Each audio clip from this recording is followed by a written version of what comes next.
Segak bergaya Putra Mahkota dimahkotakan dalam majlis yang meriah. Izinkan saya membacakan biodata didahului dengan lafaz Bismillah.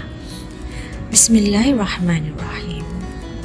Pada tanggal 5 Februari 1967, tarikh keramat bagi pasangan bertuah Encik Hassan bin Misban dan Puan Tamsiah binti Rastin di Tanjung Karang, Selangor apabila dikurniakan seorang puteri. Anak sulung daripada 10 adik-beradik ini diberi nama Misriah binti Hassan. Beliau dijaga seperti menatang minyak yang penuh dan diberi didikan yang sempurna. Beliau mendapat pendidikan awal sekolah rendah di SK Sawah Sempadan pada tahun 1974. Maka bermulalah detik pencarian ilmu yang pertama baginya. Detik waktu menginjak pantas dan tahun bersilih ganti. Setelah 6 tahun di sekolah rendah, pada tahun 1980, beliau melanjutkan pelajarannya di peringkat menengah di Sekolah Menengah Datuk Harun di Tanjung Karang, Selangor sehingga tahun 1984. Bukanlah cita-citanya untuk menjadi seorang guru, namun hajat dan keinginan bapanya yang tinggi untuk melihat beliau berjaya dalam bidang pendidikan, beliau telah melupakan keinginannya dalam bidang penulisan.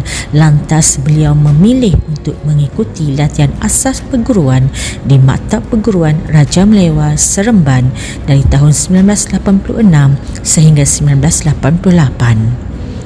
Minat beliau terhadap bidang penulisan tidak pernah luput dalam dirinya. Lantaran itu, beliau terus bergiat aktif di dalam bidang penulisan buletin bulanan majalah Pelajar Maktab Perguruan Raja Melewar. Pada tahun 2012 sehingga 2015, beliau telah menyahut seruan kementerian untuk menyambung pengajian ke peringkat yang lebih tinggi iaitu Ijazah Sarjana Muda Pendidikan Pengkhususan Bahasa Melayu. Bermula dari sini, beliau mula melangkah dengan lebih yakin dan berani menempuhi segala dugaan dan ujian dalam arena pendidikan yang penuh mencabar. Kata orang, alah bisa tegal biasa, genggam bara biar jadi abu. Begitulah semangat yang dimiliki oleh Puan Misriah binti Hassan yang dihormati dan disayangi. Selamat pagi cikgu. Ucapan keramat beliau terima pada 3 Januari 1989 di SK Gombak Utara, Selangor. Semenjak tarikh itu, Puan Misriah terus menabur bakti mendidik anak bangsa tidak kira di mana berada. Tenanglah tenang air di laut, sampan kolek mudik ke Tanjung, hati terkenang mulut menyebut, budi yang baik pasti disanjung. Bermula tarikh melapor diri pada 1989 sehingga ke hari ini, Puan Misriah telah mengajar di 2 buah sekolah iaitu SK Gombak Utara dari tahun 1989 sehingga 1993. Kemudian pada tahun 1994 sehingga tahun 2000 di SK Kuang dan kembali semula ke SK Gombak Utara pada tahun 2001 sehingga tarikh keramat persaraan beliau pada hari ini. Beliau dan pasangannya Muhammad Nur Izam telah diijab kabulkan pada tahun 1993 dan telah dikurniakan dengan 3 orang cahaya mata iaitu Ahmad Syahir, Muhammad Amin dan Nur Hidayah.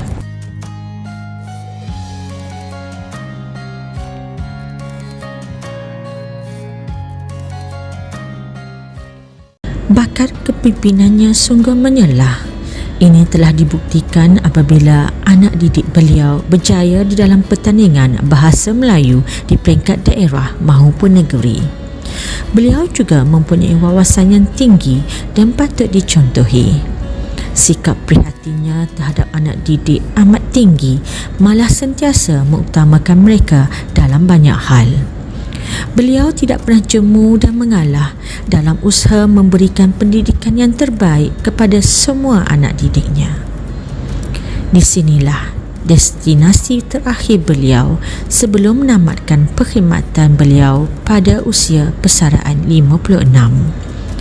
Sikap keprihatinannya terhadap anak bangsa tidak pernah luntur dalam masa di mamah usia. Sentiasa ikhlas menjalankan tugasnya dan tidak pernah loket untuk berkongsi ilmu dan wang ringgit. Banyak masa dihabiskan dengan mengabdikan diri pada tugasnya sebagai seorang guru. Terang bulan di malam hari, indah gemerlap bintang bercahaya, kasih dan sayang ikhlas terpatri, rindu bertaut sepenuh jiwa.